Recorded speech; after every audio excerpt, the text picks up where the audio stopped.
성경 고린도서 9장 같이 보시겠습니다. 이 고린도서 9장도 이 연보에 대한 이야기가 이어서 나오죠.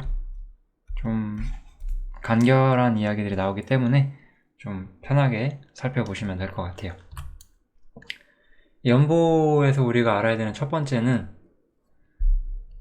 뭔가 즉흥적이지 않아야 된다는 거죠. 이거 고린도전서 16장 할 때도 제가 말씀드렸는데 미리 약속을 하고 계획대로 준비를 하는 그런 형태의 연보가 좀 나오고 있어요.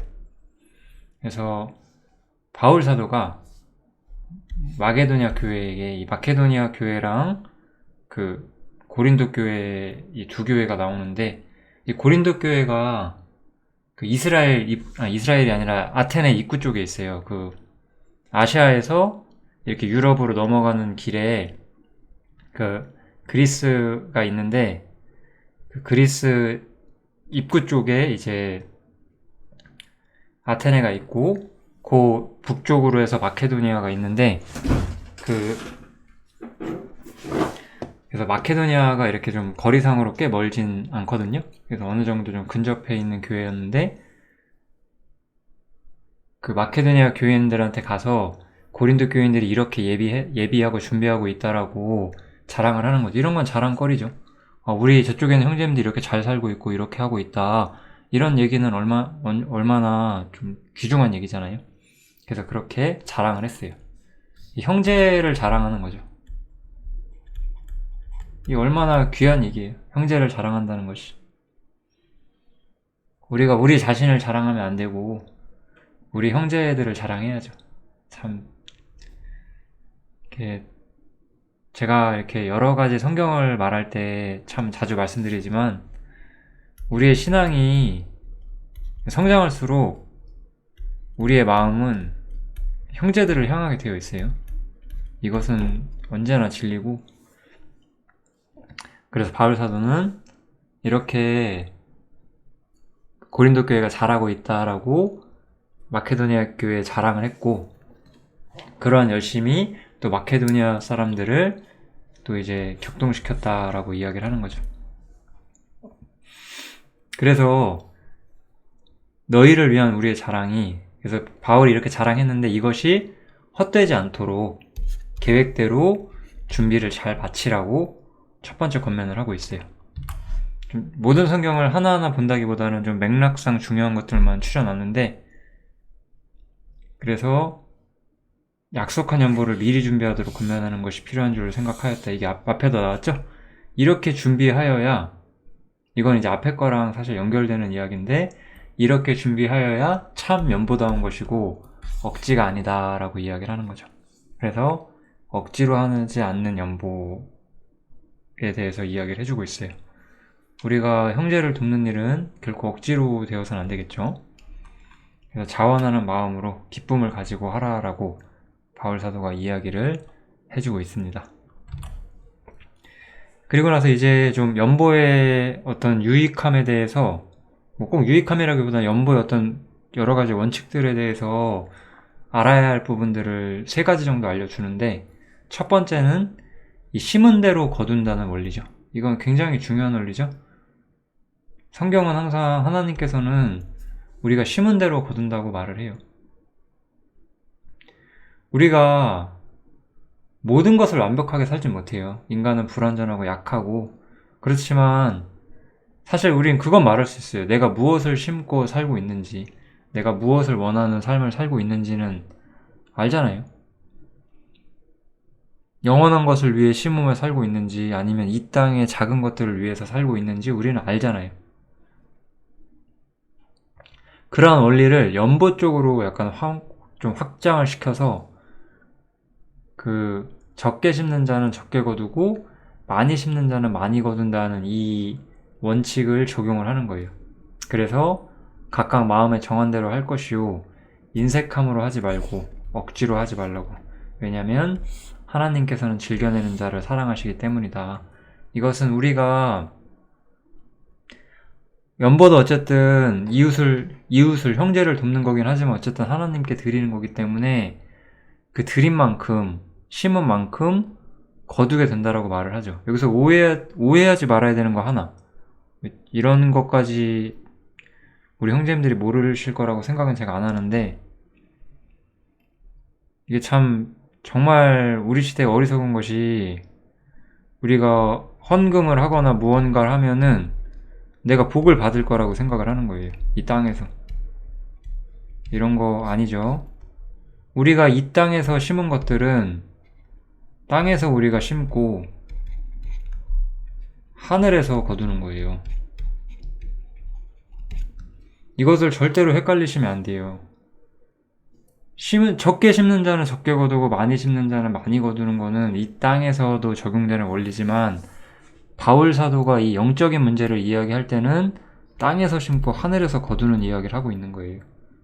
우리는 때로는 구약성경 같은 걸 잘못 이용해서 내가 이렇게 하나님께 많이 드리니까 복을 받겠지, 이렇게 설교하는 목사들도 엄청 많아요. 심각한 문제입니다.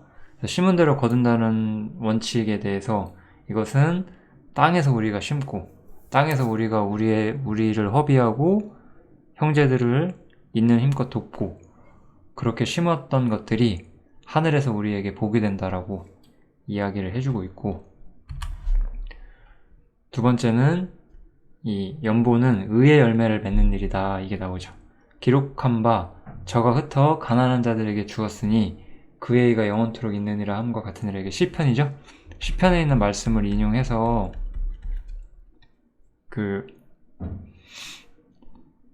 저가 흩어 가난한 자들에게 주었으니 그의 의가 영원토록 있다. 여기는 이제 이건 예수님이라고 할 수 있는데, 그 원칙을 이용해서 이렇게 우리가 연보를 통해서 형제들을 돕는 일은 의가 영원히 서는 일이라고 말을 하는 거예요.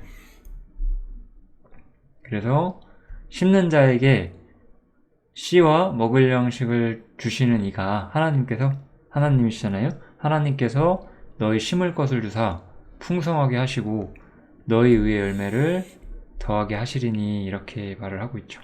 이것은 또한 의의 열매를 맺는 일이다, 이렇게 이야기를 해주고 있어요. 그리고 여기서 우리가 하나 좀 생각해 볼 수 있는 부분은, 우리가 심어요. 우리는 지금 심는데, 우리가 심는 자일 수 있잖아요, 모두가. 근데 우리가 우리 걸 갖고 심는 건가요? 사실 이것도 하나님께서 우리에게 주시는 거잖아요. 하나님께서 우리에게 주신 걸 우리가 심는 거예요. 그러니까 사실은 우리 건 아무것도 없어요. 이 정도까지 우리가 생각할 수 있다면 더 하나님을 의존할 수 있는 삶을 살 수 있을 겁니다. 이 세 번째 이야기가 또 좀 중요한데요. 받는 이쪽이에요. 받는 쪽. 이 받는 사람들은 사실은 갚을 수가 없잖아요. 없기 때문에 도움을 받는 거니까요. 그래서 이 봉사의 직무가 성도들의 부족한 것만 보충할 뿐 아니라, 예루살렘 교회는 이렇게 도움을 받았어요. 그 다음에 사람들의 하나님께 드리는 많은 감사를 인하여 넘쳤다라고 말하죠. 그래서 받는 이는 기도와 감사로 하나님께 영광을 드릴 수가 있어요. 우리 한번 생각해 보세요. 우리가 형제들에게 작은 도움을 받아도 하나님께 정말 감사하게 돼요. 얼마나 귀한 형제가 나를 도와주는가, 이런 생각 하거든요. 우리가 정말 형제가 맞다면. 그래서 하나님께 감사하게 되는 거예요. 그래서 또 저희가 이렇게 받은 사람들은 기도와 감사와 간구를 하죠. 누구를? 이 준 사람들, 자신들에게 물질적으로 도와준 이 귀한 형제들을 위해서 간구를 해준다는 거예요. 얼마나 아름답나요, 이런 것들이. 그래서 또 저희가 너희를 위하여 간구하며 하나님의 너희에게 주신 지극한 은혜를 인하여 너희를 사모하느니라, 이렇게 나오죠. 참 굉장한 이야기가 나오고 있죠. 그래서 이 세 가지 이야기를 좀 결론을 내서, 말할 수 없는 그의 은사를 인하여 하나님께 감사하노라, 이렇게 말하죠. 아까 말한 것처럼 사실 주는 사람도 하나님께 받는 거죠. 그죠? 하나님이 주신 걸 가지고 주는 거예요. 그리고 주는 사람도 의의 열매를 맺고, 또 받는 사람은 하나님께 영광을 돌리게 되고, 그럼으로써 모두 함께 하나님께 감사하게 되는 이 연보를 통해서도 말할 수 없는 그의 은사, 이 하나님의 은사를 인하여 하나님께 감사하게 된다라고 말을 하는 거죠. 은사가 선물이죠. 고린도후서 9장은 이렇게 좀 길지 않은 이야기들이, 연보에 대한 이야기들이 나오고 있어요. 이 연보가 우리가 돈을 어떻게 내네, 뭐 얼마나 내네 이런 식으로 접근하시면 우리가 고린도후서를 잘 이해하지 못해요. 이 연보라는 것에 담겨있는 이 하나님의 마음, 그리고 우리가 취해야 되는 자세, 마음가짐, 이런 것들을 보실 수 있다면 좀 매우 달콤한 그런 성경 말씀이 될 수 있을 거라고 제가 생각을 합니다. 고린도후서 9장은 여기서 마치도록 하겠습니다. 감사합니다.